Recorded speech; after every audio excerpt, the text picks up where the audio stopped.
Hi, everyone. Thanks for being here. Welcome to the second public information session for this phase of the Algal Floway project. This is the second of four public sessions the city plans to host to ensure our residents have the opportunity to learn about this exciting project and ask any questions they may have. First, I'd like to highlight that we will have this entire presentation translated into Spanish on the Algal Flowway webpage in the next few weeks. And we will also have a time for questions and answers at the end of this live meeting, in which we'll provide Spanish translation in the chat. A Spanish transcription of the entire Q&A will also be made available online in the coming weeks. So first, I'd like to introduce our team. From the city of Durham, we have both myself, my name's John Baker, and my teammate, JV Loperfido, there he is, who will assist me and the project team to answer any questions that come up tonight. I'll be presenting tonight with other members of the project team, and that includes Alex Nice and Sujit Eka from Gradient, Inga Kennedy and Marla Hill Hello. from Planners for Environmental Quality, and Jose Rodriguez from Site Collaborative, who will be providing Spanish interpretation and translation where needed tonight.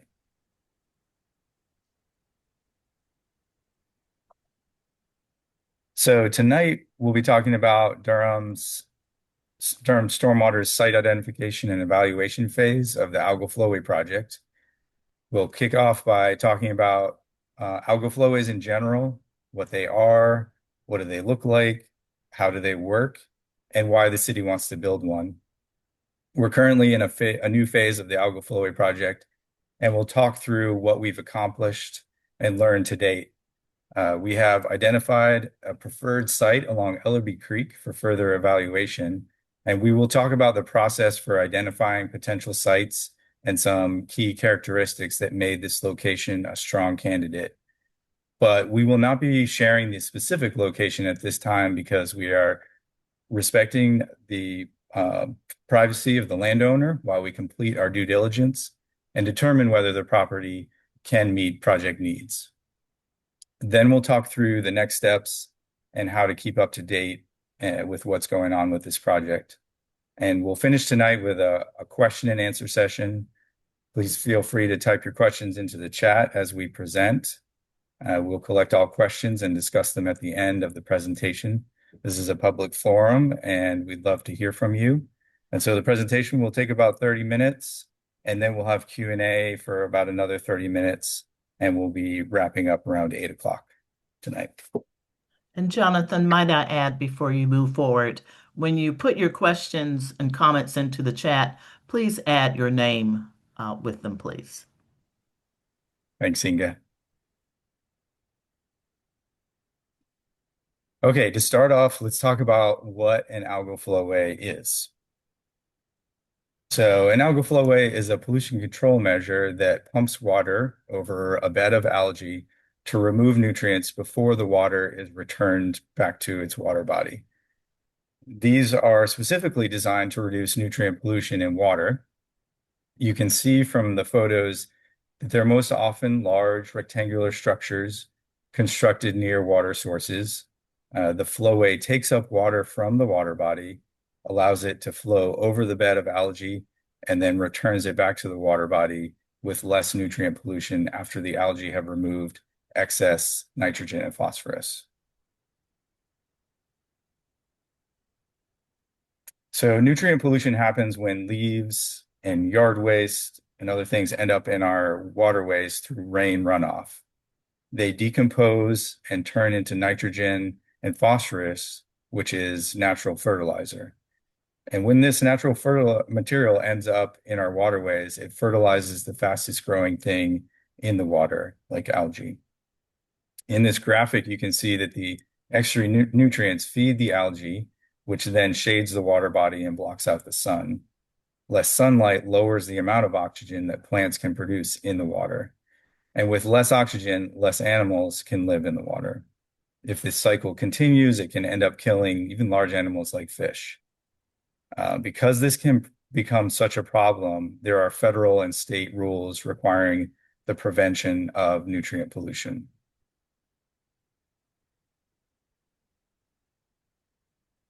And so when water has extra nutrients, algae will grow. And algal floway uses this natural algal growth to remove the nutrients without causing the negative impacts of an algal bloom like we saw in the last slide. Then the cleaner water is returned to the waterway with less nutrients, and the algae is collected and removed every 7 to 14 days. The process of harvesting the algae every 7 to 14 days helps sustain the continuous removal of nutrients. The algae are removed, dried, and mixed in piles next to the algal flowway, which can then be converted into compost. And a future goal of this project is to make a plan for the composted material, such as connecting with local businesses or organizations and residents that could benefit from using the composted algae. So we've described what an algal flowway is. Now we're talking about, now why are we talking about building one in Durham? Falls Lake is used for recreation like boating and fishing, as well as a drinking water source for the city of Raleigh. Because it's an important resource, the city of Durham is required to comply with state water quality regulations and rules to protect Falls Lake. These rules include a certain amount of investment in pollution control measures like stormwater wet ponds or bioretention cells. And an algal flowway is a pollution control measure with a high impact on water quality for relatively less investment than multiple smaller projects. At its core, an algal flowway is an innovative way to reduce pollution in our waterways. With more people moving into Durham and more intense rain patterns, stormwater pollution is an increasingly complicated problem. And this project is one way that the city is planning to protect our local water bodies.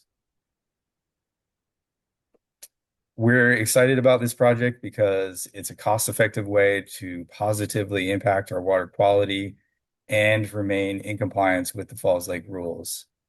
Through feasibility and pilot studies, we have determined that it will be more time and cost efficient to use an algal flowway to comply with the Falls Lake rules for existing development, which includes development areas that existed before more strict stormwater control requirements were in place.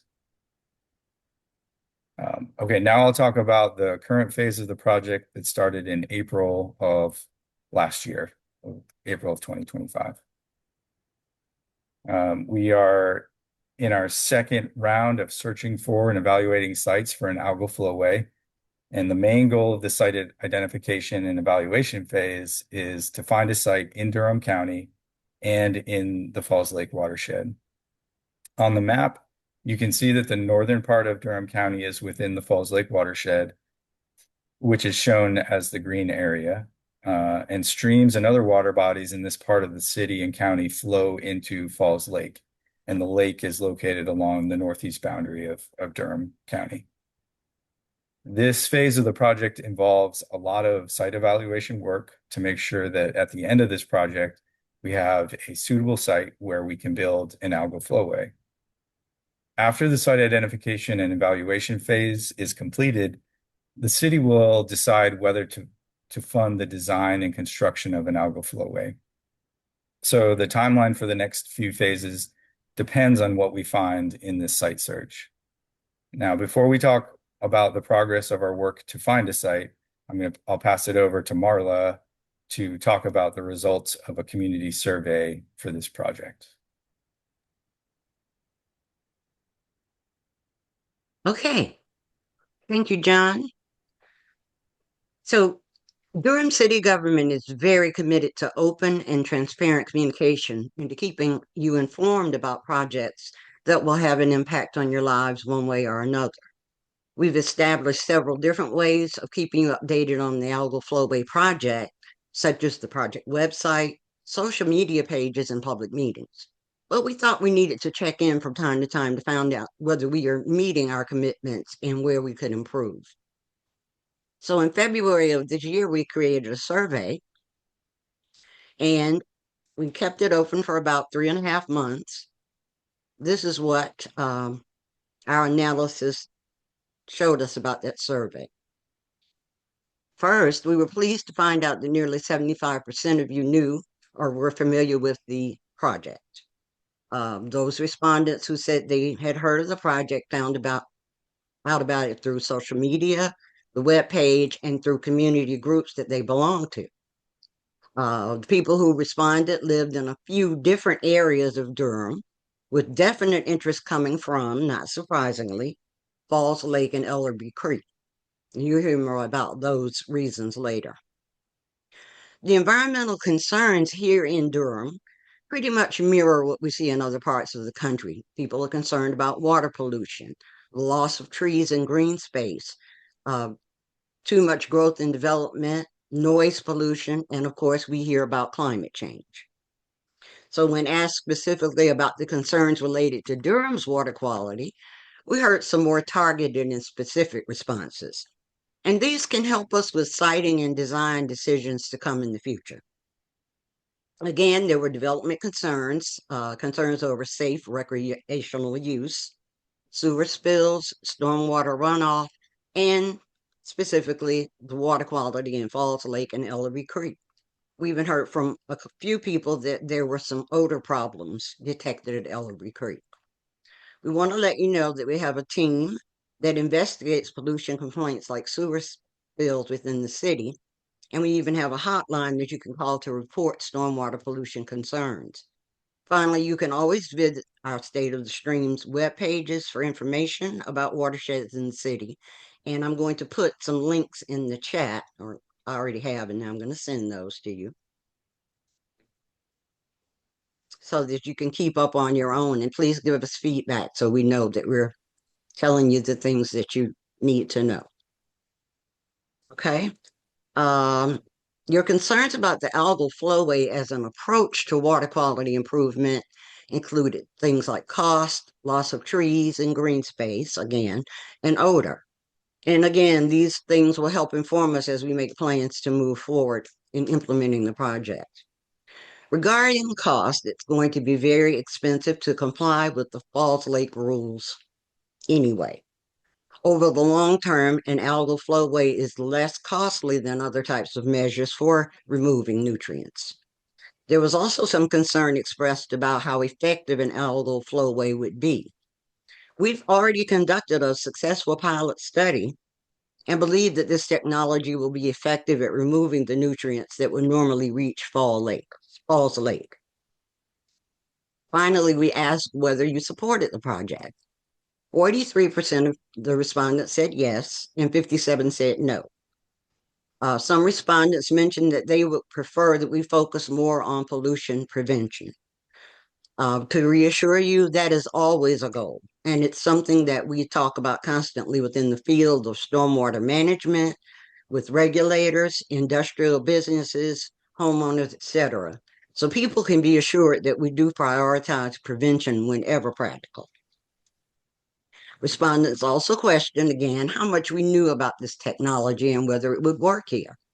So we've done the research and, as I said, conducted a pilot at Falls Lake. And we think this technology can be highly effective for managing the nutrients in Falls Lake. Similarly, we've looked at other facilities of this type in terms of odor and the disposal of the algae, and we found that the odor can be controlled. It really doesn't generate a lot of odor. And the algae can be composted for reuse, as John mentioned before. We believe both of these things can be managed without impacting nearby homes and businesses.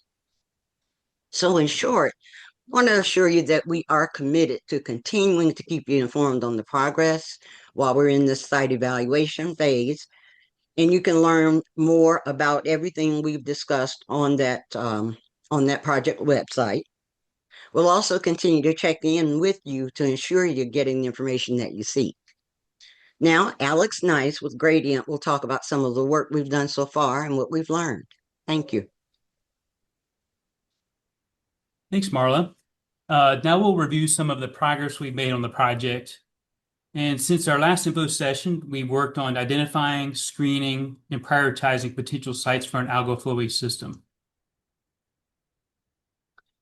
The project team used a science-based and step-by-step approach to find the best locations for an algal flowway system. We started by reviewing water quality and flow information to narrow search areas, and from there we used maps and available data to identify possible locations. We also reached out to local landowners to further screen sites, and then selected and evaluated the candidate sites. Finally, we scored and ranked those sites using a consistent set of criteria to move forward with the sites that made the most sense.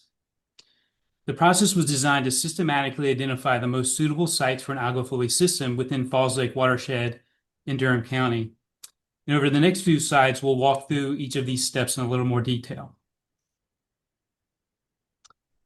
The Durham community values preserving and restoring the water quality of its streams, rivers, and lakes. An algal flowway system works best on waters with high nutrient-related pollution. So the first step was to identify water bodies in the Falls Lake watershed in Durham County having water quality and flow that will make a flowway system most effective. To do this, the project team reviewed water quality and flow data from more than 40 monitoring stations operated by the City of Durham, State of North Carolina, and the U.S. Geological Survey. The drainage areas and water bodies assessed included the Eno River, Panther Creek, Ellerby Creek, Lick Creek, Little Lick Creek, Lake Mickey, Little Reservoir, and of course, Falls Lake.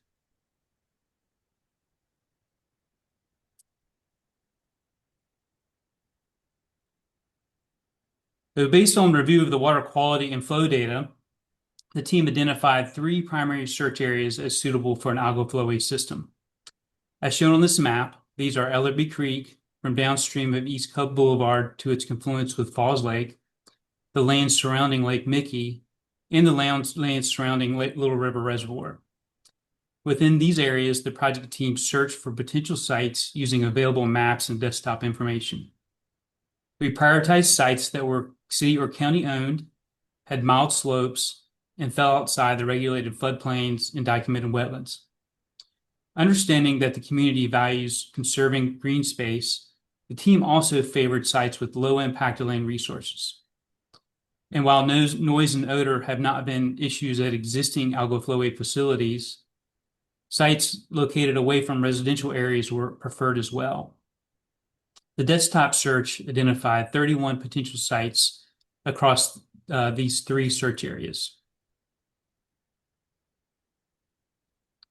While we preferred sites owned by the city or county, some of the potential sites we found were privately owned.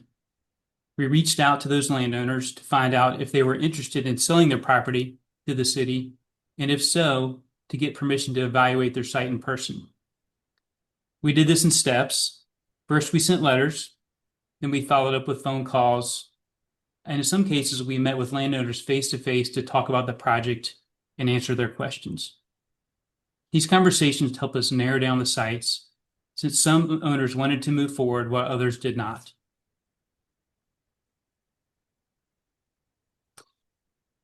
During the site identification and prioritization process, we also talked with state environmental regulators about the project.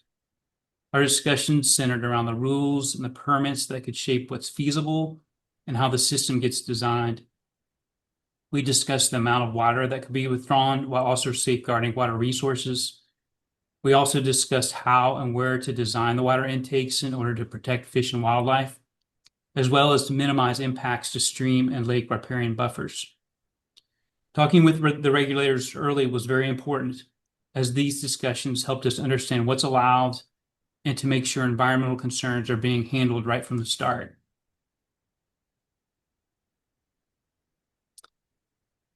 Following the landowner outreach efforts and further review of available information, we narrowed the 31 potential sites down to 9 candidate sites for more detailed evaluation and prioritization. The approximate locations of the 9 candidate sites are shown on this map. As you can see, there are 4 sites on Ellerby Creek, 2 at Little River Reservoir, and 3 being considered at Lake Mickey. The detailed evaluation for the 9 candidate sites involved several activities. We conducted site visits and developed conceptual layouts of algal flowway systems for each of these sites. We also estimated riparian buffers and wetlands and assessed whether protected species might be present. Finally, we developed and applied prioritization criteria to score and rank the sites.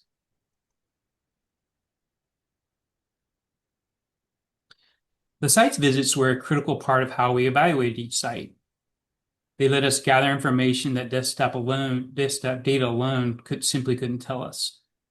Things like unmapped streams or wetlands, visible rock, access issues, water intake challenges, the forest resources on the site, and signs of shallow groundwater. Just as important, being on the ground let us see environmental resources at each site firsthand. We then factored that into our prioritization with a focus on minimizing impacts to green space, land, and water resources that are valued by the Durham community.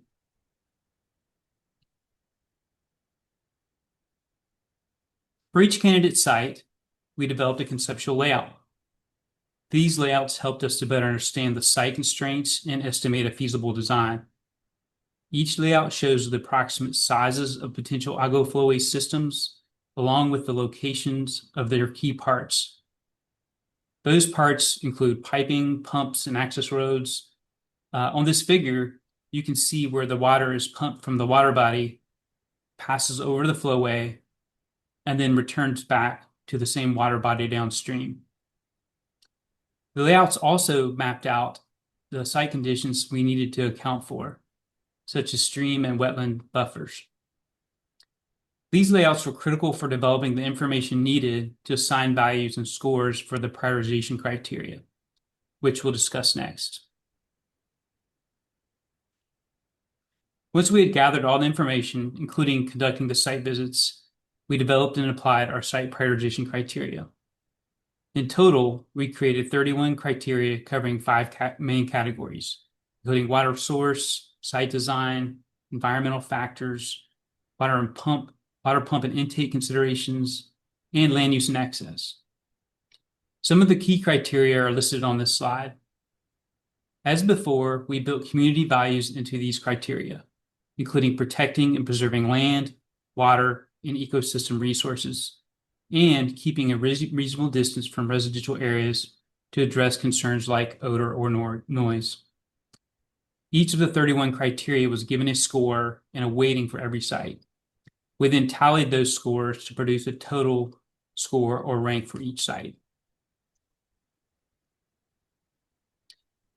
Based on the site identification and prioritization effort, we selected one top-ranked site to carry forward into further engineering analysis and environmental assessment. And we're keeping several other highly ranked sites under consideration as well. We'll discuss the selected sites next. The site we've selected to move forward into further engineering and analysis and environmental assessment is a privately owned property along Ellerby Creek near Hamlin Road. Several factors earned this site its high ranking. First, water quality is ideal. Nutrient concentrations are higher here, which makes the algal flowway more effective, and also gives us a greater opportunity to improve a waterway that Durham citizens value. The site also has steady stream flow, and we don't anticipate any wetland impacts from installing the flowway. It faces south, which is good for algal growth, though there will be some shading from trees on nearby parcels. Some clearing will be needed, but compared to the other sites we evaluated, the forest resources here were much less mature. The site does come with a few challenges, though. Chief among them is designing an intake along the shallow stream. As John mentioned before, because this property is privately owned, we can't share its exact location today. We want to respect the owner's privacy. Durham does not currently own the site, and we are continuing discussions with the property owner while completing our due diligence to verify whether the site can meet the project's needs. Additional information will be provided as the evaluation process moves forward. Beyond Ellerby Creek site, we are also considering other highly ranked sites at Lake Mickey and Little River Reservoir. Siting the flowway at one of the lakes offers real advantages. We could build on city-owned land, and installing the intake is less challenging in deeper water than in the shallower creeks. Both lakes are also drinking water sources, so any water quality improvement is an added benefit. The main drawback is the water quality itself. The lakes have lower nutrient concentrations than Ellerby Creek, which makes the algal flowway less effective and potentially less cost efficient. Despite these trade-offs, both the lake sites remain under active consideration.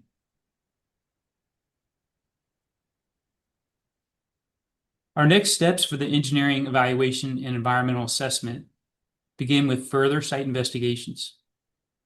These include a geotechnical investigation, primarily to determine the extent and depth of underground rock, along with a boundary and stream survey and additional environmental and natural resource assessments. That work covers more detailed field assessments for wetlands and buffers, for threatened and endangered species, and cultural resources. From there, the evaluation will advance to a more detailed preliminary conceptual design, including the sizing and specific placement of algal flowway parts that we discussed before. We'll also estimate and compare the cost effectiveness of nutrient removal by an algal flowway at this site against other stormwater treatment methods, such as stormwater wetlands and bioretention devices. We look forward to reporting back on our progress on these evaluations at the next information session. And now I'll hand it back to John to review the project timeline.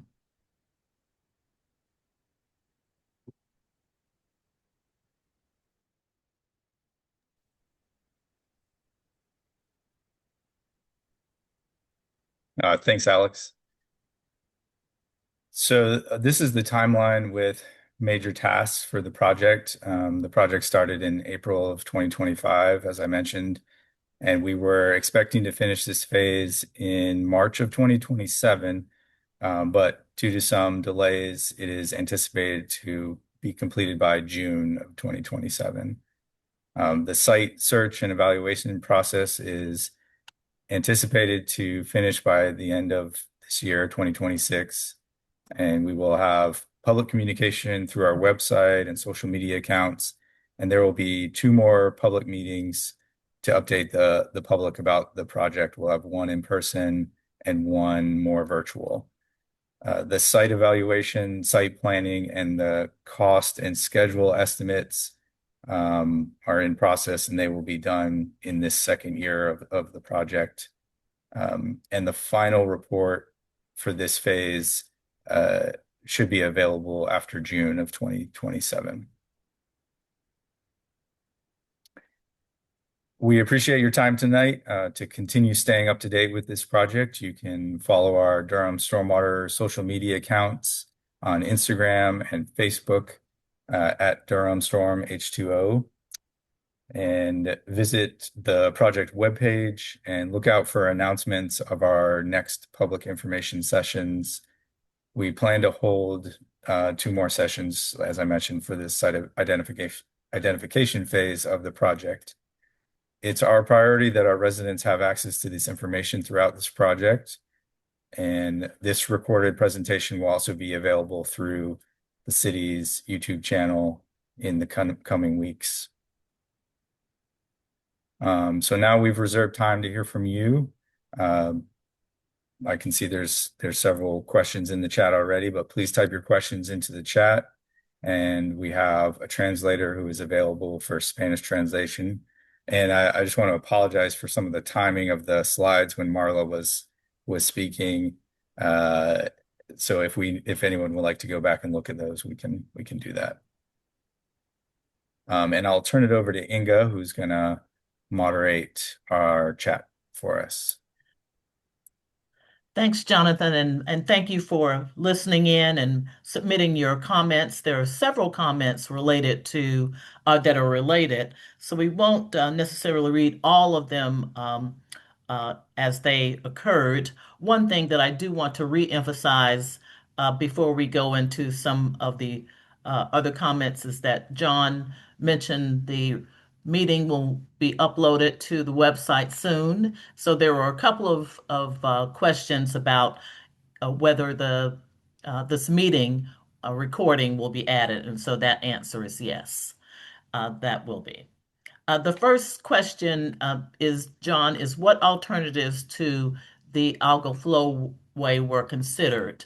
And then there were other questions related to that that suggested that bioretention ponds are proven viable ways of dealing with excess stormwater. Was that a consideration? But basically, there were questions about what alternatives to the algal flowway process were considered.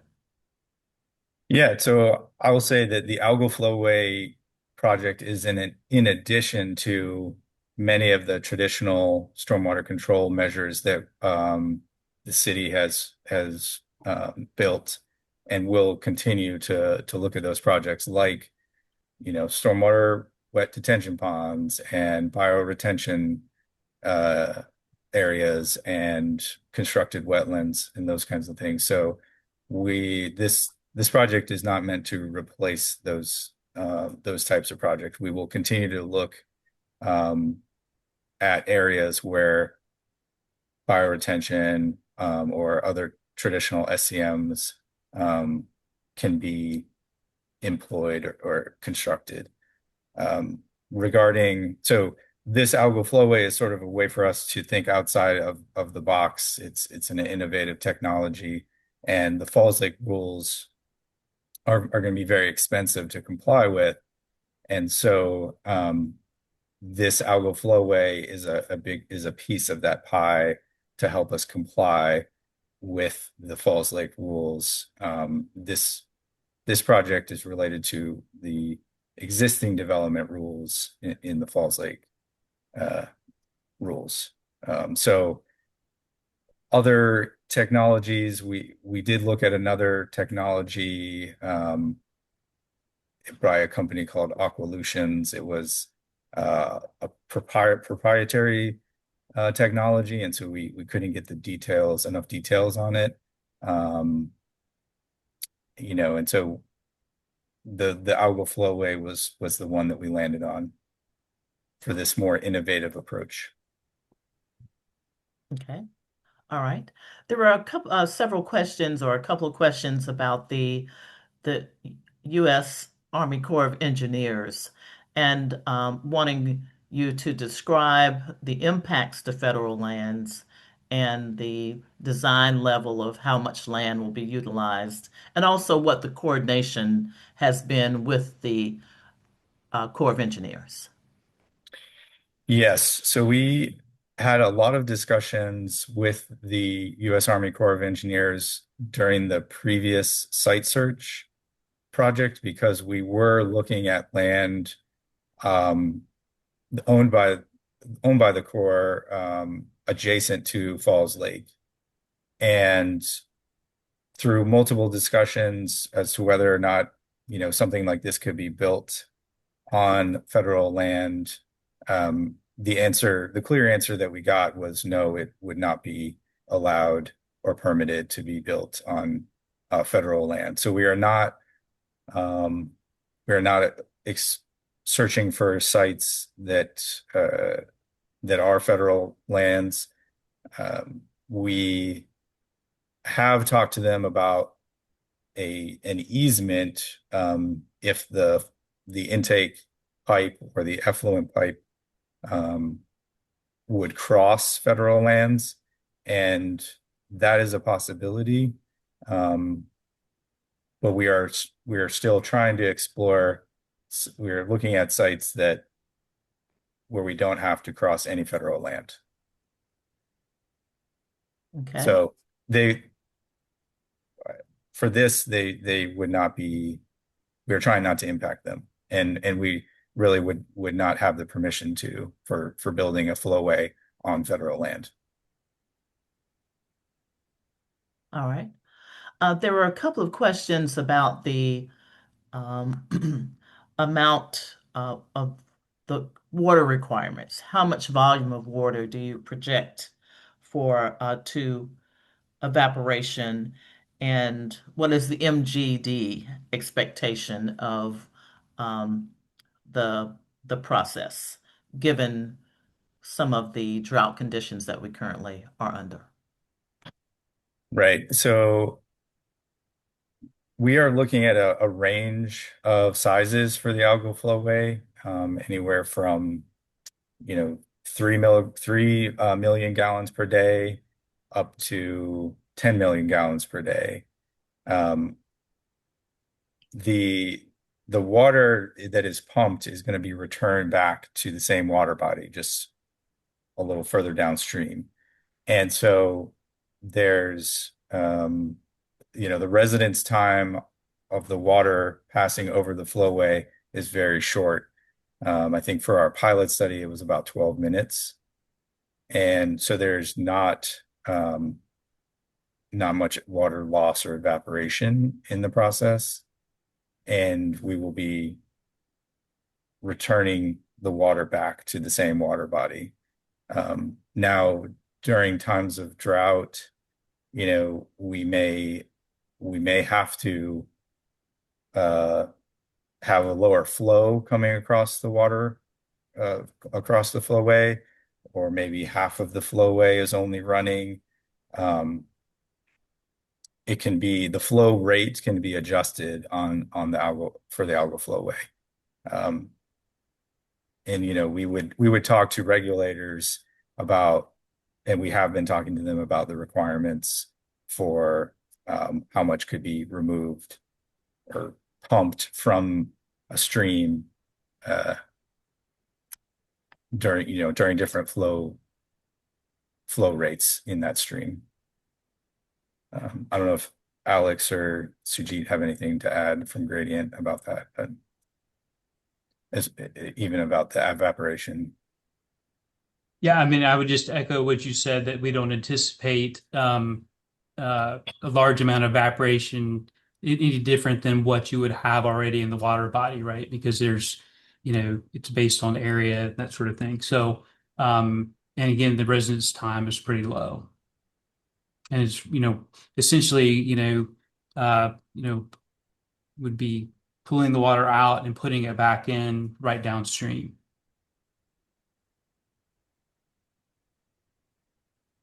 Okay.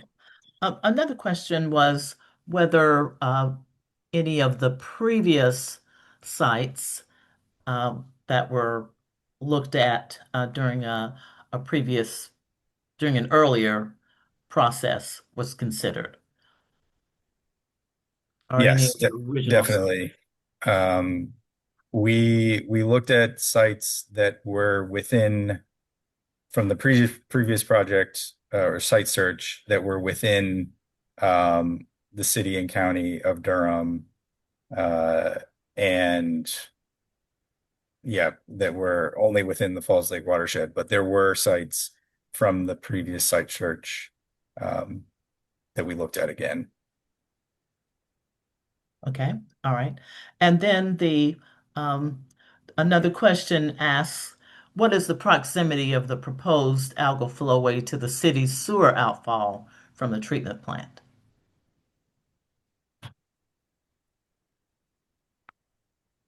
So that on Ellerby Creek, um, it is downstream. We looked downstream of the North Durham Water Reclamation Facility.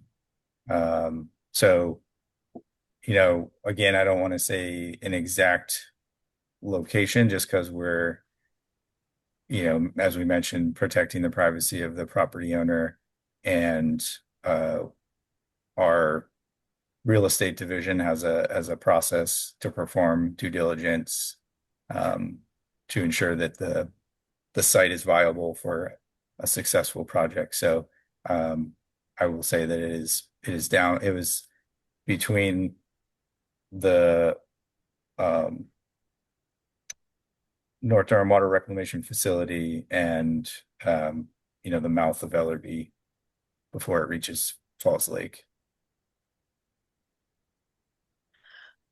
Okay, there are some questions about um,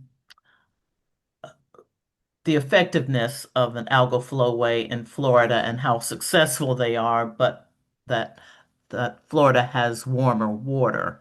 And the question is if there are such good projects, why aren't there other and more algal flowways in North Carolina and other places? Hmm. It's a good question.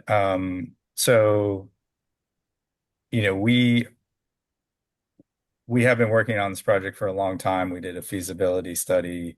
We did a pilot study at Falls Lake near I-85, and that pilot study ran for a little over a year. So we were running it during, you know, the warmer season, but also during the cooler season, and it is more productive during the summer months.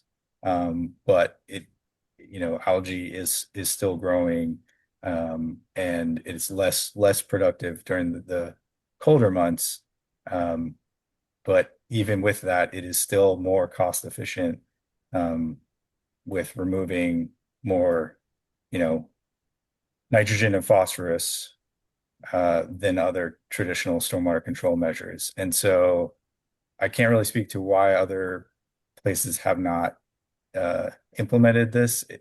From our perspective, it is, we're finding a site has been the most challenging part, because yeah, we want it to be effective and successful, and um, it's taken us some time to get here to find a site. So we're looking forward to moving forward. Okay.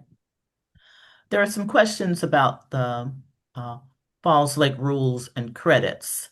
And the questions centered around um, more about the credits being allocated by doing this project instead of less dense development, and and then how do the water credits for this project work?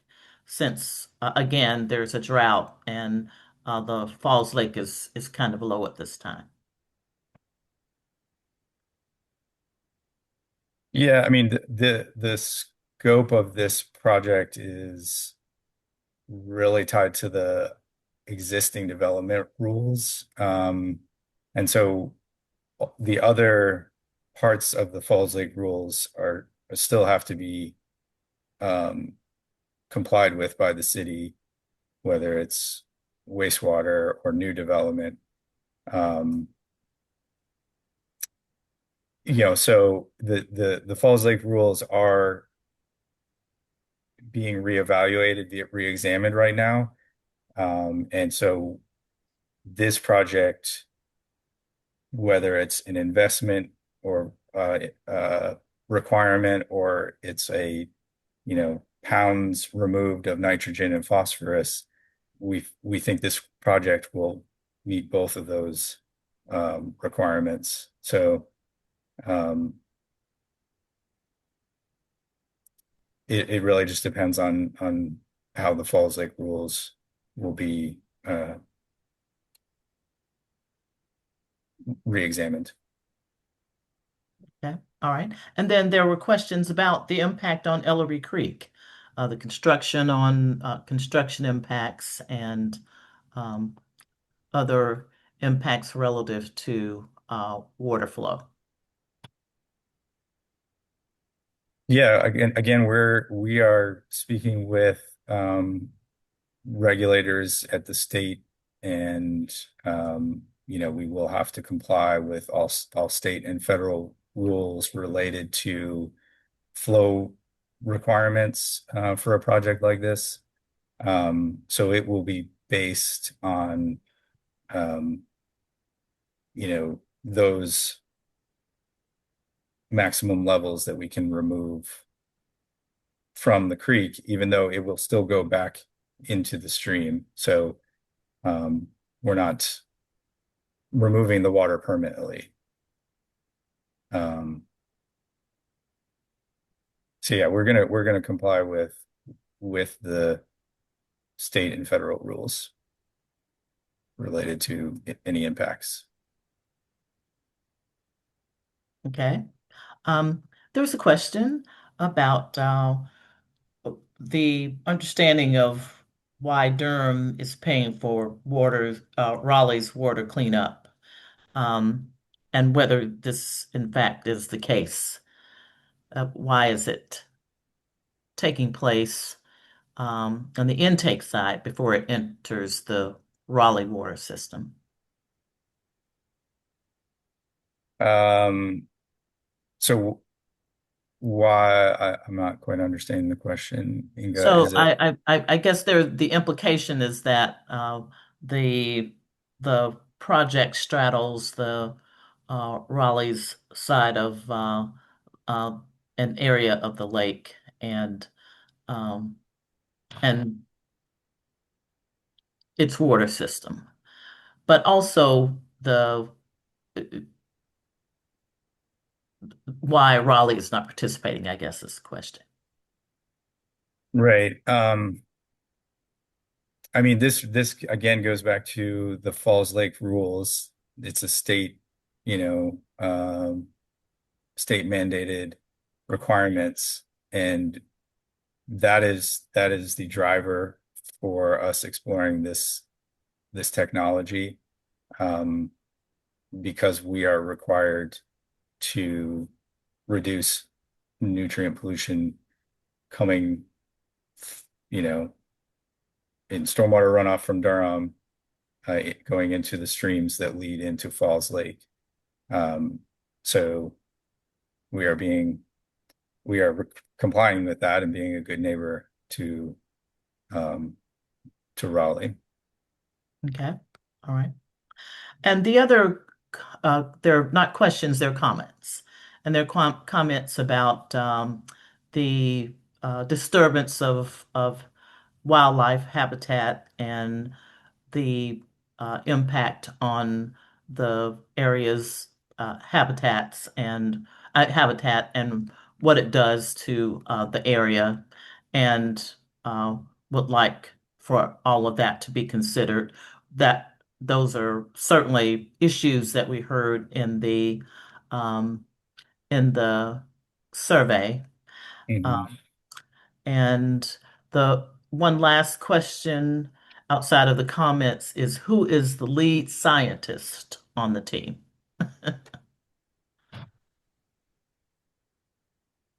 So we are, I mean, I am managing the project on the city side, and Alex is managing the project on our consultant team. Um, we have a sub-consultant on the team with hydromentia, and they have built uh, these facilities in Florida. Um, and so they are, very, very knowledgeable about the technology. Okay, all right. Okay, there are comments again coming in about the city of Raleigh's participation. There are questions about, or there are comments about recommending the city focus on removal of nitrogen and phosphorus. We are capturing all of these comments and questions, and they too will be posted in in our summary document on the uh, web page as we summarize this meeting and all of the content and all of the feedback that we've heard. But this concludes all of the questions that have been posted.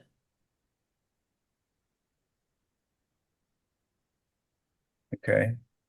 Looks like maybe, One last question. How many acres are required?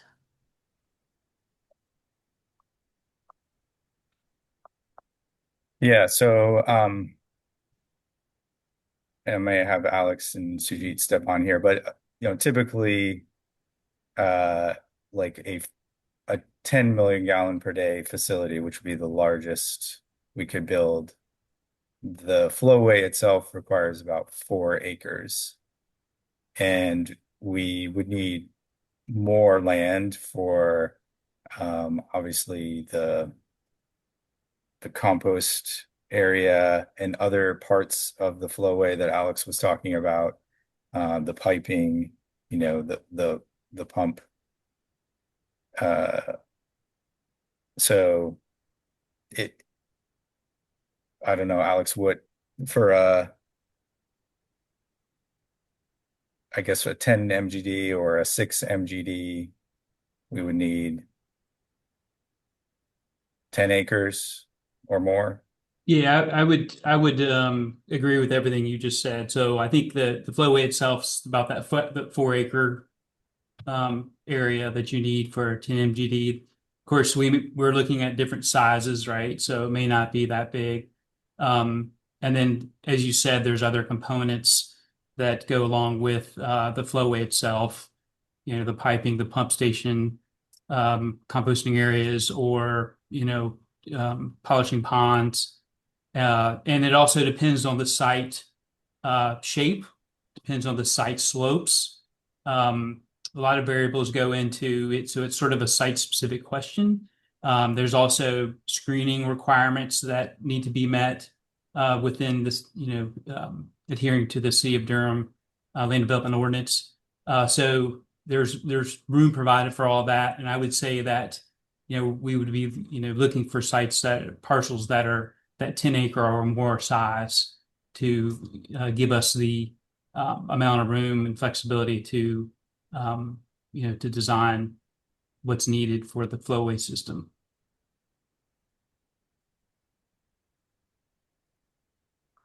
Yeah, The thanks other, for having oh, that. go ahead, Jonathan. Yeah, no, go ahead, Inga. I want to go back. I think there's a misunderstanding of when you describe the uh, backgrounds of the scientists. There's a misunderstanding based on what I'm reading here in the chat that they may be salespeople for the algal flowway uh, industry, and that's not the case. They are engineers designing the facility. And Jonathan and Alex and Sajid, if you'd like to jump in. Yeah, go ahead, y'all. Yeah. Suji? Oh, Yeah, oh, Alex and I are located right here in Durham, and we're consulting engineers. Both of us have background in environmental engineering, and we are back with a team of specialized utility engineers, all located here in the Triangle. The person that John mentioned, the hydromentia, is the one who invented the technology and held the patent for a long time. So we have them as a technical expert. But all of us, the engineering design team is all located here, local in North Carolina. And we are analyzing the data and looking at all the pollutant, concentrations and the temperature in the streams and coordinating with the city, with the state agencies and things like that. Okay. I might And add, go ahead. just to add that it is a multidisciplinary team. So we have Suji and I, we focus our expertise is stormwater and civil engineering, site engineering. But we also have utility engineers that are looking at the intakes and the pump stations, and we also have environmental scientists that are looking at all of the the streams and wetland impacts, if there are any, looking for the threatened and endangered species concerns, the cultural resources concerns as well. And we also have geotechnical engineers too. So it is a multidisciplinary team, as Suchi mentioned, all located locally with the exception of hydromentia. Okay. All right. And there are questions regarding security. Will there be fencing and lighting and access? And will there be new roads into the area? So talk a little bit about the security component. Yeah, there will be fencing around, around the facility. There will be, we'll have probably a small building for equipment. As saw in the slides, there's a tractor that would, remove the algae. Um, and yeah, there will be an access road into the site, um, for staff that are maintaining the flowway, but also um, for removing the algae, on trucks. And as far as lighting, security lighting, we haven't really talked too much about that. I could get back to you about what that looks like at other facilities, but any of the activity would be done during the daytime. So there would, you know, my guess is there would not be a need for a lot of lighting. Um, Okay. yeah, and we may have a building for educational purposes as well, um, so that people can come visit and learn about it and learn about the technology and the water quality benefits. Okay. And then the one additional question is related to the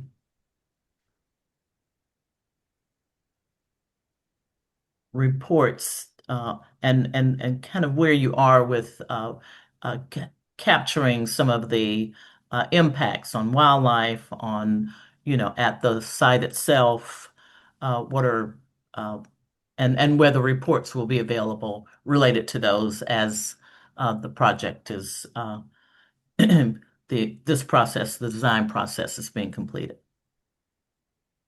Yes, we will have a comprehensive report at the end of this phase of the project, as I mentioned, probably after June 2027. And that will be available for the public, and that will include, the engineering analysis, the various environmental assessments, um, as well. So that will be available when those are completed.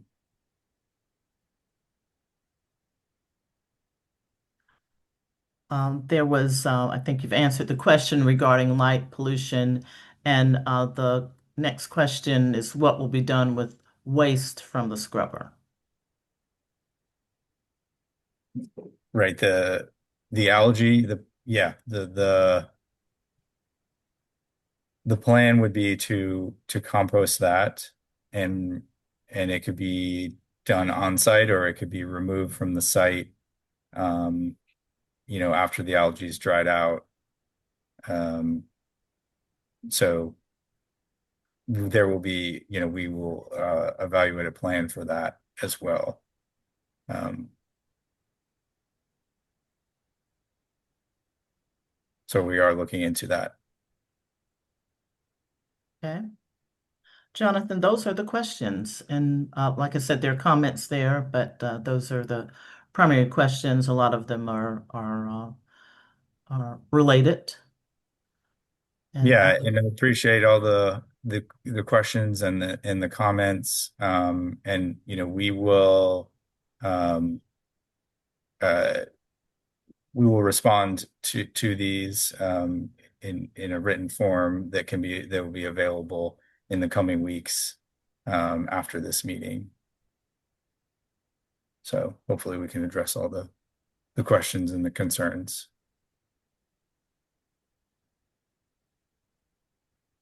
we'll turn it back over to you to close out. All right. Well, I appreciate everyone attending this public information session. The next one is going to be in person. Uh, don't have a date yet for that, but please stay tuned for that, and a location as well. So we look forward to meeting some of you in person at the next one. Um, and thanks for your feedback and interest in this project. We are very excited about it, and we think it will help the city um, comply with the Falls Lake rules in a cost-effective way. All right. Okay. Thank Thank you. you. Thank you all. Have a great night.